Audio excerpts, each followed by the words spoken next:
Hi, xin chào tất cả các bạn. Hôm nay mình sẽ quay clip bắn đèn cổ.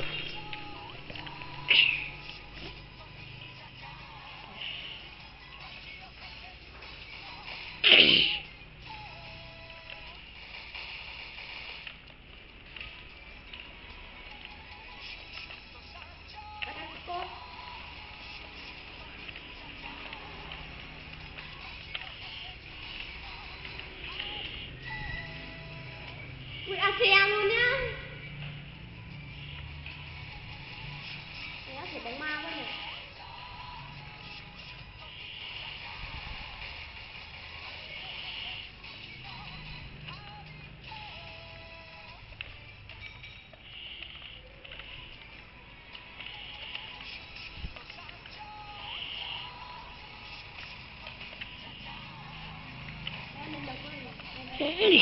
Tao vĩnh viễn ấy. Đây chả nick tao. Nanh đọc quay địt mẹ hay phát ra vĩnh viễn. Ui, cầm the big cam. Váy đỏ, váy đỏ. Ôi em váy đỏ. Ê, tao mượn nick mà được ngay. Sao mà xuống lâu ấy? Tao định vào. Tao á? Ngủ quên. Anh bảo ăn muộn. Đi cho tao mượn nhá. Thằng này hôm qua bắn nhiều rồi. Hôm qua mày về tao về luôn. Đi. Đi đâu? Tao mượn. Hôm qua thằng này bắn nhiều rồi. Không nghe. Tí nữa làm hero 5 sao. Không phê. Xin tổ san số. Ui ôi, hero 5 sao là của mình. Đâu, sao mày biết làm sao? Hẳn là nghe nhạc siêu nhân vã rồi. Đang quay video. Mày điên à? Thằng ngu à. Mày ảo. Ý, đuổi tao. Dôn thường. Chú quỷ đâu? Bóp giái tự sát à? À đủ, đâu rồi? Sao lại đâu hết rồi? Bóp giái tự sát hết rồi. Gặp anh đây gì? Sống sao nổi. Rách hammer trận đi. Sóc cho nó phê. Này. Kè kè nhau. Tí ra anh vét. Đó. Giờ vét được rồi đó. Siêu nhân đây. Không chết à?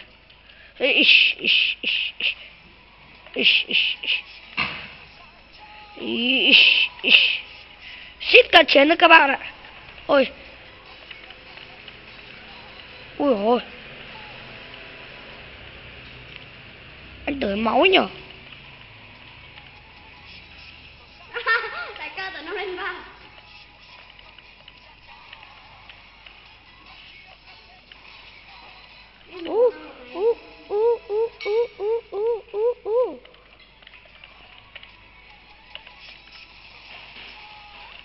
Đù phộng. Đù lắc. Anime.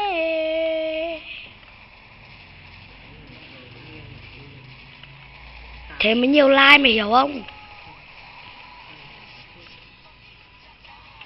Nhiều like và subscribe nha.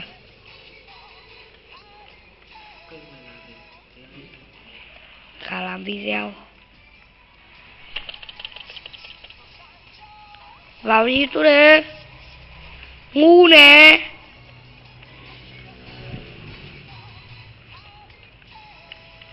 Gà làm video.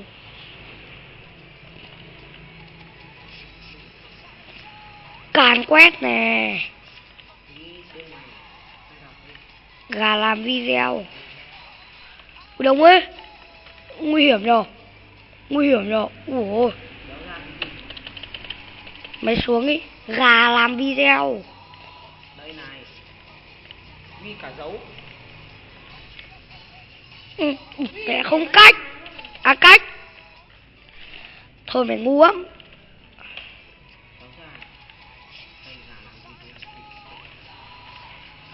Được, chị được xem. Xúc động quá nhiều vãi. Liên quan mày không?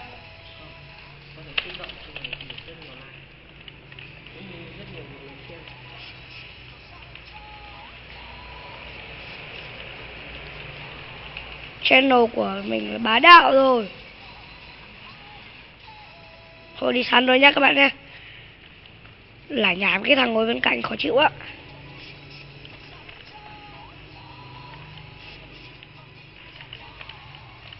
Thằng em tôi mà. Ish. Chết luôn. Bướng sóng. Chết chưa? Rồi lên đây. Lên đây.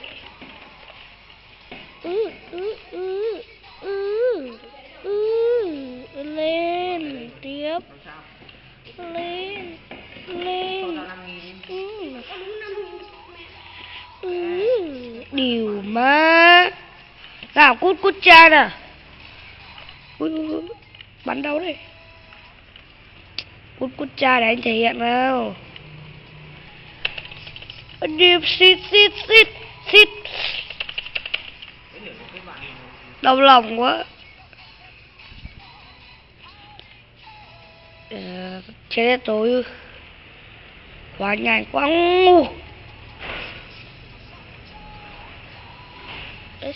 Xin tôi lý cha cha. Ra đi về. Thật không? Mày ăn cái gì?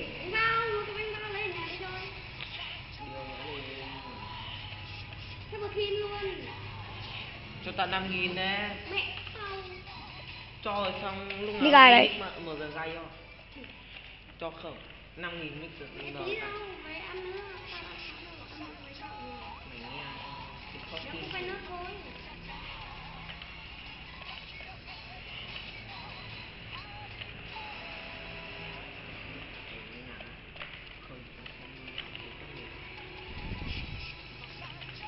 Cái thằng nhiều tiền này không tin như thằng ít tiền này. Cháu gia đình khó khăn hiện tại chơi ở ra nhà thì Tao mày khó khăn. mày chơi suốt ngày. Mày như tao không có tiền để ngồi nhà chơi. Cứt. Thấy chưa? Chân bỏ xuống. Bỏ ra.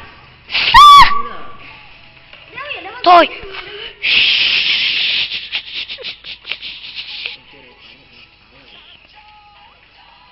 Con chó ngu ngốc. Mày làm xấu mặt tao. Mày đấy. Tao á? Chó đeo kính đấy. Tao đã biết tao là chó cơ. Tìm đấy nhá.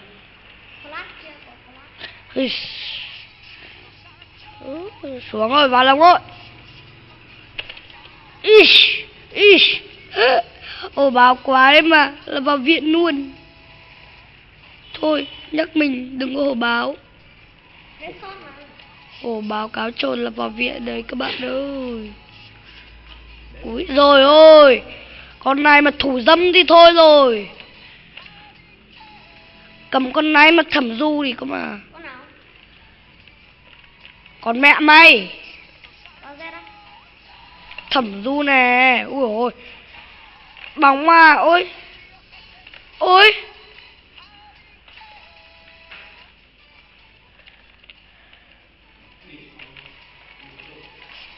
Ui. Ui nguy hiểm nhở. Ui nguy.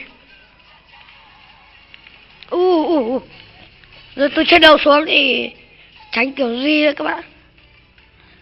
Ui nhảy khỏe đấy. Thôi chết rồi bạn. Ấy cận chiến này nhỉ. Ồ đi choi. Có hàng.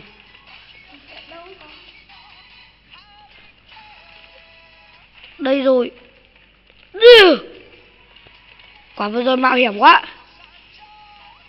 Chỉ vì cái con hàng ấy. Dâu quay nón. Xin tôi. Tập làm cái gì. Phải đi thẩm du. Như anh đây này.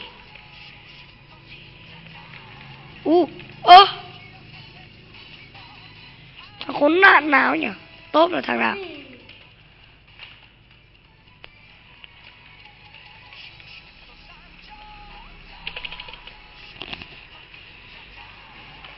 Ôi em chơi cái trò gì mà bẩn bựa thế.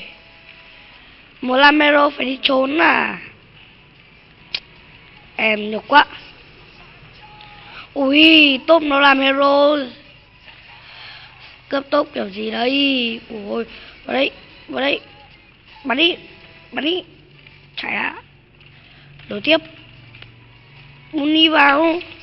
Ngu quá. Chúa ơi, quỷ à. Anh đây mà. Em đi tìm ai. Có anh ở đấy rồi. Đậu phộng rau má. Có hàng, có hàng. Hàng. Ủa, thôi cầm khẩu này thẩm du tạm vậy. Ơ, thôi. Lỗi các bạn ạ. Làm cái gì đấy hả dâu?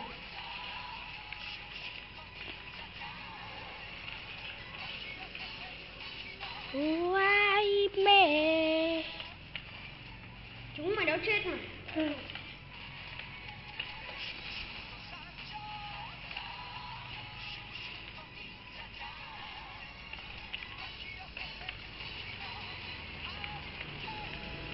Ish, ish.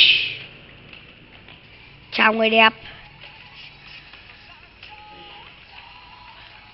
Thôi, phải xử mấy cái bọn thẩm du mới được.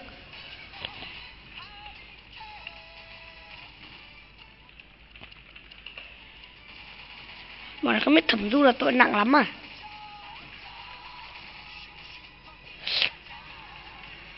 Thằng tốt nó mắt rưỡi quá. Thẩm du chết hết rồi. Ôi rồi. Cầm vip mà cận chiến ngu quá. Ôi ôi ôi ôi. Anh đằng sau à. Ish. Thằng chó đâu trốn flash mình nhá. Rồi.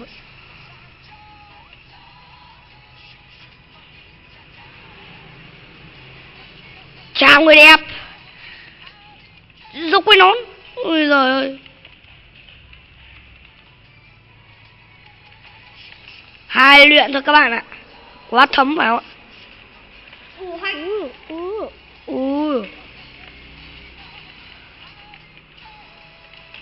Tiếp. Ui cận cả boss nữa gì. Ui ôi. Thần thánh rồi các bạn ơi. Thần thánh rồi. Ui ôi. Làm rôm cũng được. Ra cào hero cũng ngon rồi. Chạy đâu. Chạy đi đâu. Tiếp bây giờ. Cút ra nào. Ơ mấy cái bọn ngu này đã không biết bunny lại còn. Đấy. Phải như thế. Tệ. Rút. Ôi các bạn ơi. Có lẽ video đến đây kết thúc rồi. Đập phát tay vào cái tê liệt rồi. Tạm biệt các bạn.